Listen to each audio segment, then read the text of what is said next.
Des moments avec Dieu avaient un temps de réflexion pour chaque jour. 29 juillet. De nouvelles forces pour aller de l'avant. Mais ceux qui se confient en l'Éternel renouvellent leurs forces. Ils prennent le vol comme les aigles, ils courent, et ne se lassent point, ils marchent, et ne se fatiguent point. Ésaïe 40, 31. Quand on en est face de porter le même fardeau, de supporter un poids qui semble trop lourd, on se demande combien de temps encore pourrons-nous tenir? La nature nous enseigne une grande leçon. Ceux d'entre nous qui ont observé les oiseaux et les campagnes, surtout dans les montagnes où les pluies sont intenses et que les orages surgissent soudainement. Alors que les journées s'annoncent ensoleillées, ils savent que l'aigle se distingue des autres oiseaux. Lorsque le ciel s'assombrit et que les vents soufflent avec rage, les autres oiseaux se cachent dans des endroits sûrs pour ne pas être emportés. Mais lui, l'aigle, déploie ses ailes et prend son aile dans les tempêtes. C'est un spectacle digne d'admiration. On pourrait penser que les tempêtes vont bientôt l'emporter.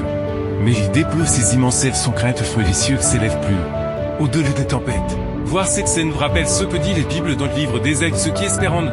L'Éternel aura une force nouvelle, ils s'élèveront comme des aigles. Ils courront et ne se fatigueront pas.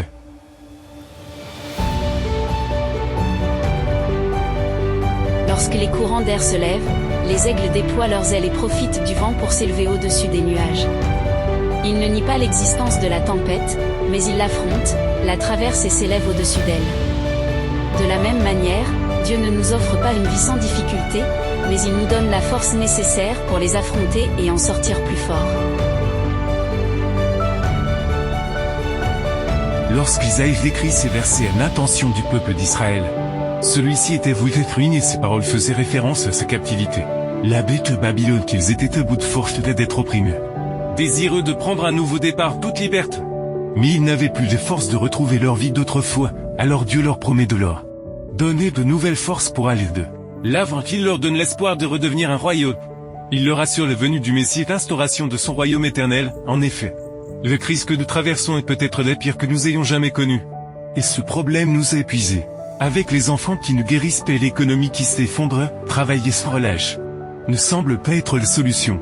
Dieu t'invite à espérer en lui, c'est-à-dire à lui faire confiance et lui confier tes fardeaux et tes combats. Il te donnera les forces d'aller de l'avant. Nous n'avons rien à craindre de l'avenir, à moins d'oublier la manière dont le Seigneur nous a guidés et ce qu'il nous a enseigné au cours de notre histoire passée. Les tempêtes ne sont pas vues pour détruire l'aigle mais pour l'élever, ainsi. Dieu peut se servir des épreuves de ta vie pour te rapprocher de lui et t'élever plus haut que tu ne l'aurais imaginé, mais n'oublie pas de placer tes confiances dans le Seigneur. Amen. Merci pour écouter cet audio.